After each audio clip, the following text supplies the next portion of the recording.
Mga kapuso, nagbabalik po tayo mula dito sa fireworks capital ng bansa, ang Bocaue, Bulacan, kung saan sa mga oras na ito, ganun pa rin po sitwasyon. May mga paisa-isa, mga ilan-ilan na pumupunta dito, mga early bird na namimili ng kanilang mga paputok at pailaw para sa pagsalubong sa 2025. Ayan, nakikita natin sa aking likuran, may ilang mga sasakyan dito na nakaparada namimili na ng kanilang mga paputok at pailaw.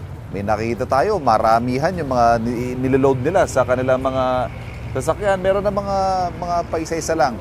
Ang sabi ng mga nakausap nating mga nagtitinda rito na medyo camera shy, ayaw magpa-interview. Pero ang sinasabi ho nila, ngayong December 26 na, naitawid na ang Pasko ng ating mga kababayan, magsisimula ng dumagsa ang mga mamimili naman sa kanila para naman sa paghahanda sa bagong taon. Ang sabi nila, hindi naman daw nagtaas ng presyo. May mga oras na bumubuhos yung mga namimili, may mga oras na matumal, pero ito nga, inaasahan nila na simula ngayong araw na ito at sa mga susunod na araw hanggang magbagong taon ay patuloy na dadagsa ang mga mamimili.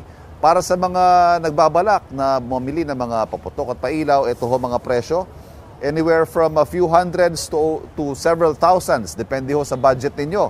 Kung ang gusto ninyo, yung mga luces, 3 para sa 200 piso. 2, 3, 4, 200 pesos. Sa mga fountain naman, depende sa size, mayroong 150 hanggang 200 pesos.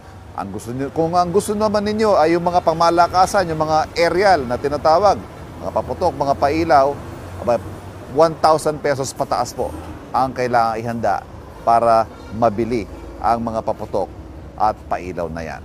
Okay, yan po ang update natin mula dito sa Bocaue, Bulacan. Pero siyempre, ang patuloy po na paalala ng mga otoridad, kanina nakausap natin ng Bureau of Fire Protection, unang-una, piliin po ang inyong mga pagbibilhan. Itong mga tindahan dito, lahat ito, nasuri nila, na-inspect nila, at lahat ito nabigyan nila ng permit, kaya siguradong ligtas ang kanilang mga ibinebenta mga produkto. Pero siyempre, ngayon nyo bibilhin, pero gagamitin nyo sa December 31 pa, so kailangan imbak ito sa tuyong lugar at siyempre dapat ilayo sa mga posibleng magdulot ng sunog.